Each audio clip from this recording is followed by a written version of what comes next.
Live India 24 channel में आप सभी का बहुत बहुत स्वागत है। आइए सुनते हैं मुंशी प्रेमचंद जी द्वारा लिखित कहानी दो सखियां का भाग 8। पद्मा ने अपनी सहेली चंदा को खत लिखा। प्यारी बहन, तुम्हारा पत्र पढ़कर मुझे तुम्हारे ऊपर दया आई। तुम मुझे कितना ही बुरा कहो, पर मैं अपनी यह दुर्गति किसी तरह न सह सकती। किसी तरह नहीं, मैंने या तो अपने प्राण ही दे दिए होते या फिर उस सास का मुंह न देखती। तुम्हारा सीधापन, तुम्हारी सहनशीलता, तुम्हारी सास भक्ति, तुम्हें मुबारक हो। मैं तो तुरंत आनंद के साथ चली जाती और चाहे भीख ही क्यों ना मांगनी पड़ती, पर उस घर में कदम न रखती। मुझे तुम्हारे ऊपर दया ही नहीं आती, क्रोध भी आता है, इसलिए कि तुम में स्वाभिमान नहीं है। तुम जैसी स्त्रियों ने ही सासों और पुरुषों को मिजाज आसमान पर चढ़ा कर रख दिया है। जहन्नुम में जाए ऐसा घर जहाँ उसकी इज्जत नहीं। मैं पति प्रेम भी इन दामों पर ना लूँ। तुम्हें 19वीं सदी में जन्म लेना चाहिए था। उस वक्त तुम्हारे गुणों की प्रशंसा होती।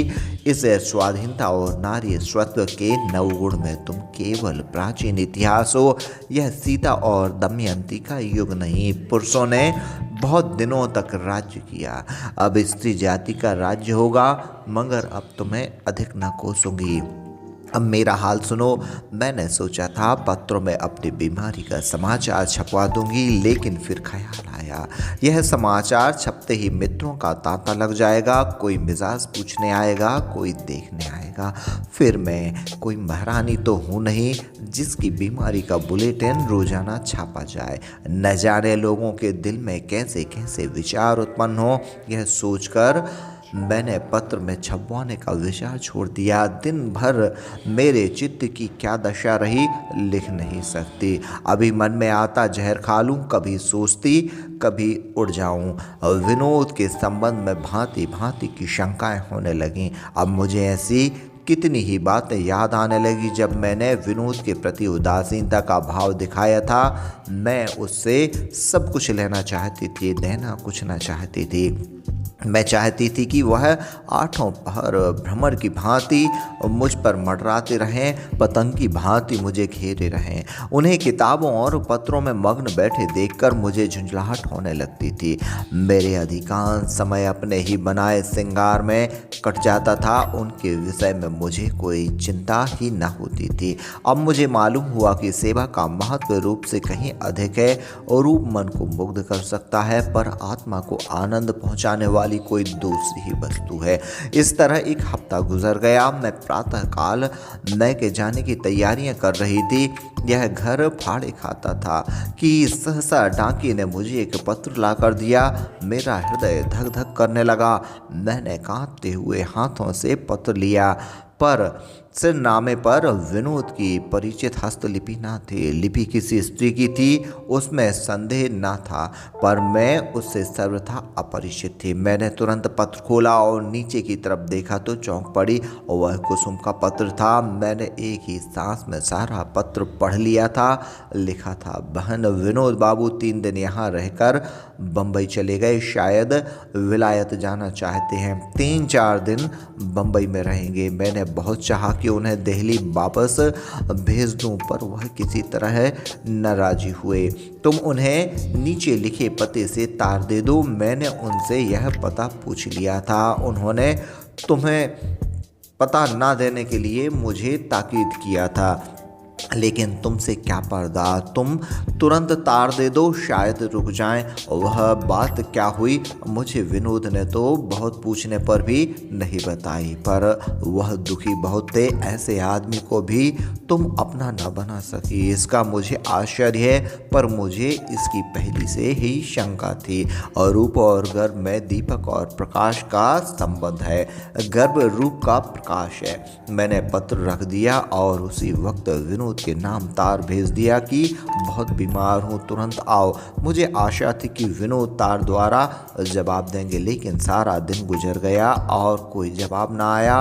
बंगले के सामने से कोई साइकिल निकलती तो मैं तुरंत उसकी ओर ताकने लगती थी कि शायद तार का चपरासी हो।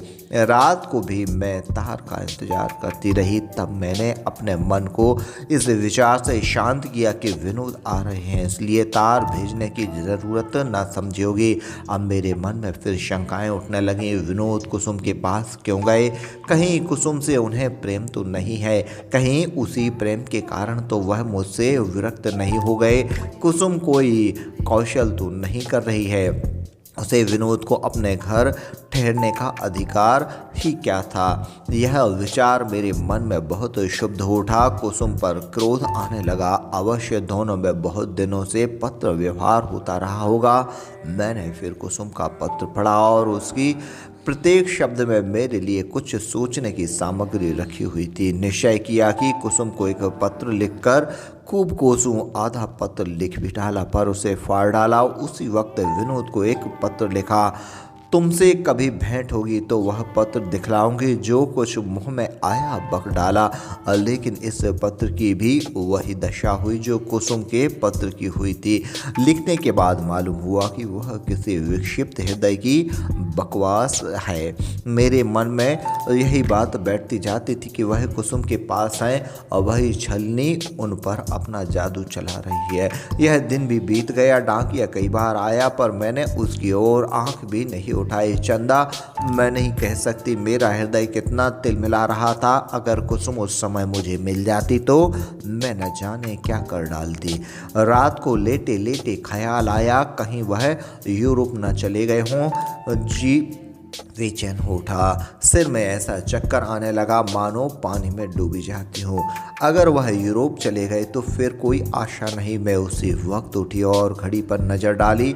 2 बजे थे। नौकर को जगाया और तार घर जा पहुँचे। बाबूजी कुर्सी पर लेटे लेटे सो रहे थे। बड़ी मुश्किल से उनकी नींद खुली। मैंने रस्सी तार किया। जब बाबूजी तार दे चुके तो मैंने पूछा, इसका जवाब कब तक आएगा?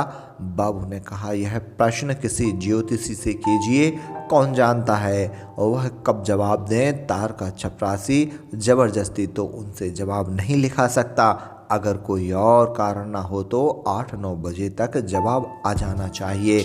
घबराहट में आदमी की बुद्धि पलायन कर जाती है। ऐसी निरर्थक प्रश्न करके मैं स्वयं लज्जित हो गई।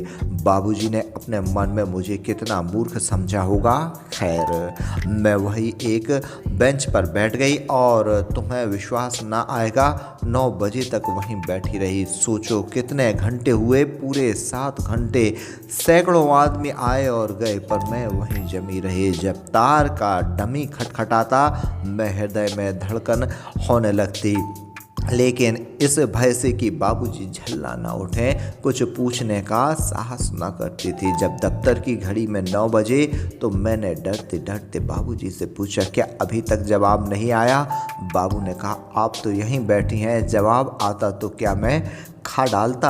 मैंने बेपरवाही करके फिर पूछा, तो क्या अब ना आवेगा? बाबू ने मुँह फेर कर कहा, और 2-4 घंटे बैठे रहिए, बहाने है। वाणबागेश्वर से समान हृदय में लगा। आंखें भर आईं, लेकिन फिर भी मैं वहाँ से टली नहीं।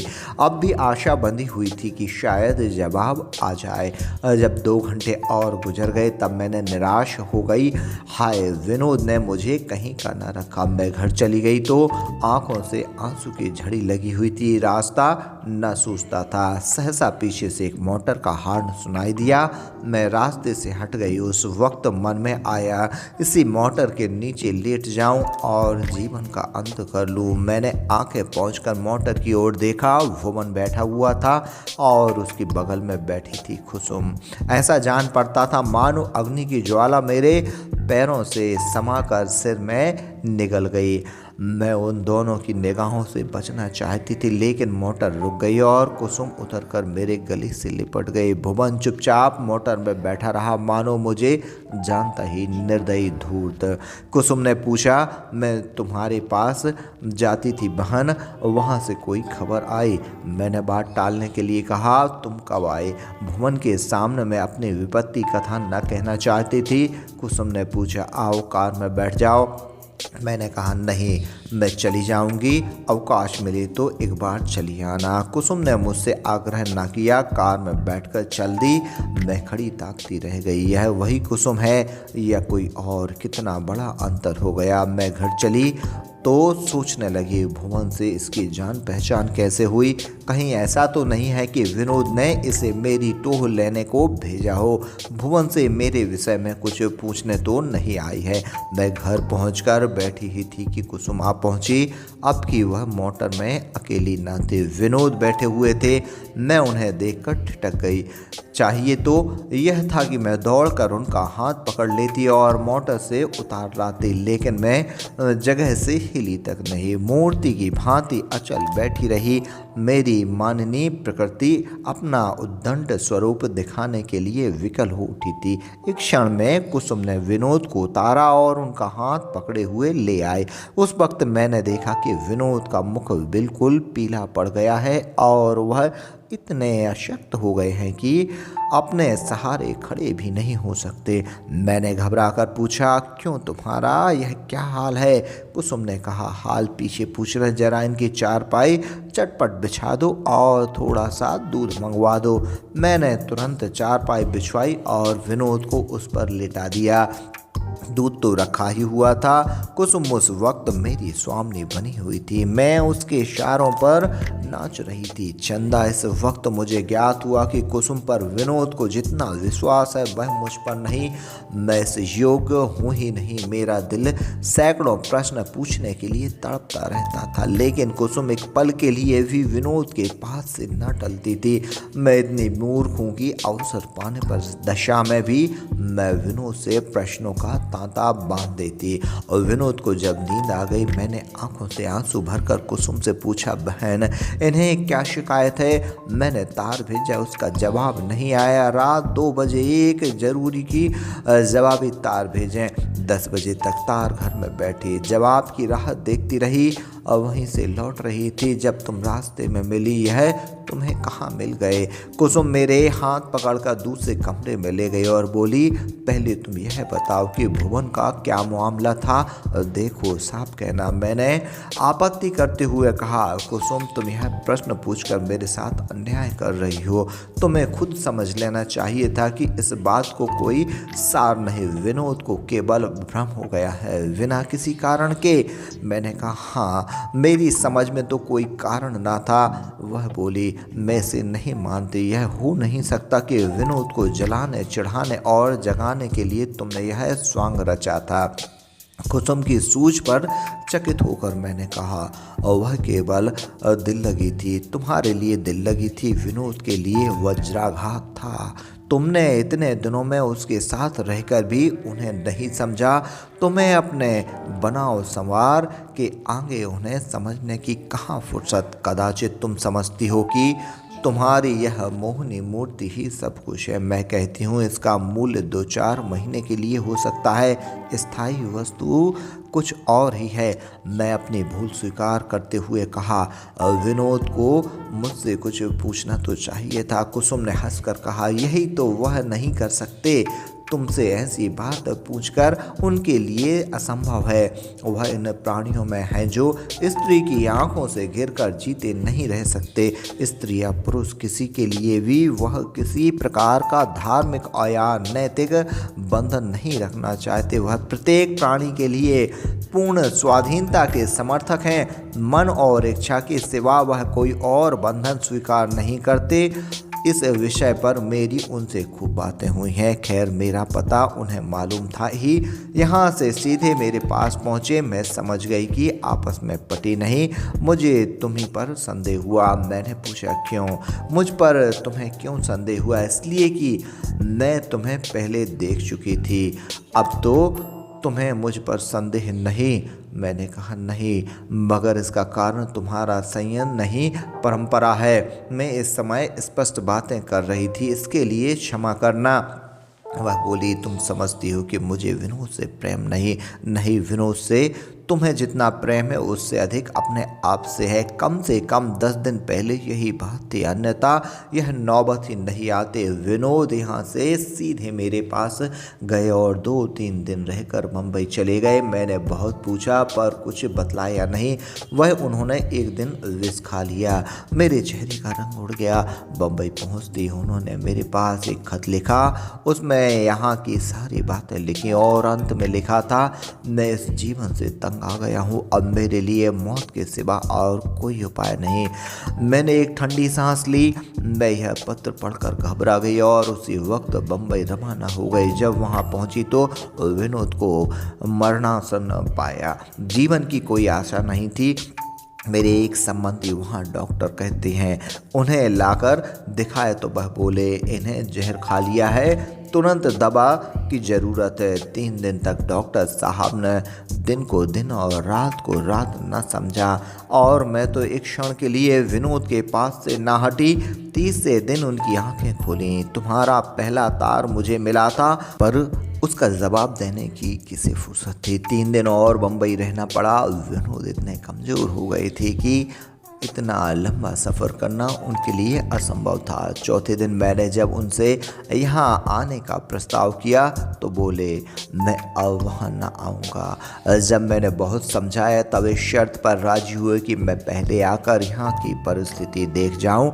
मेरे मुँह से निकला, हाँ ईश्वर, मैं ऐसी अभाग्नि हूँ। वह बोली, अभाग्नि नहीं हो बहन, केवल तुमने विनोद को समझाना था। वह चाहते थे कि मैं अकेली जाऊं, पर मैंने उन्हें इस दशा में वहां छोड़ना उचित ना समझा। परसों हम दोनों वहां से चले। यहां पहुंचकर विनोद तो वेटिंग रूम में ठहर गए। मैं पता पूछती हुई भुवन के पास पहुंची। भुवन को मैंने इतना फटकारा कि वह रो पड़ा। उसने मुझसे यहाँ तक कह डाला कि तुमने उसे बुरी तरह दुत्कार दिया है। आंखों का बुरा आदमी है पर दिल का बुरा नहीं। उधर से जब मुझे संतोष हो गया और रास्ते में तुमसे भेंट हो जाने पर रहा साहब भ्रम भी दूर हो गया तो मैं विनोद को तुम्हारे पास लाई। अब तुम्हारी वस्तु तुम्हें सौंपती हूँ। मुझे आशा है इस दुर्घटना ने तुम्हें इतना सचेत कर दिया होगा कि फिर ऐसी नौबत ना आएगी। आत्मसमर्पण करना सीखो। भूल जाओ कि तुम सुंदरी हो। आनंदमय जीवन का यही मूल मंत्र है। मैं डींग नहीं मारती, लेकिन चाहूँ तो आज विनोद को तुमसे छीन सकती हूँ, लेकिन रूप में मैं तुम्हारे तलुए के बराबर भी नहीं। रूप के साथ अगर तुम सेवा भाव धारण कर सको तो तुम अजय हो जाओगी। मैं कुसुम के पैरों पर गिर पड़ी और रोती हुई बोली, बहन, तुमने मेरे साथ जो उपकार किया है उसके लिए मरते दम तक तुम्हारी ऋणी रहूंगी। तुमने ना सहायता की होती तो आज न जाने मेरी क्या गति होती। बहन कुसुम कल चली जाएगी। मुझे तो अब वह देवी सी दिखती है। जी चाहता है उसके चरण धो धोकर पीऊँ उसके माथे। मुझे विनोद ही नहीं मिले हैं। सेवा का सच्चा आदर्श और स्त्री का सच्चा कर्तव्य ज्ञान भी मिला है। आज से मेरे जीवन का नवयुग आरंभ होगा, जिसमें भोग और विलास ही नहीं, सहृदयता और आत्मीयता की प्रधानता होगी। तुम्हारी पद्मा।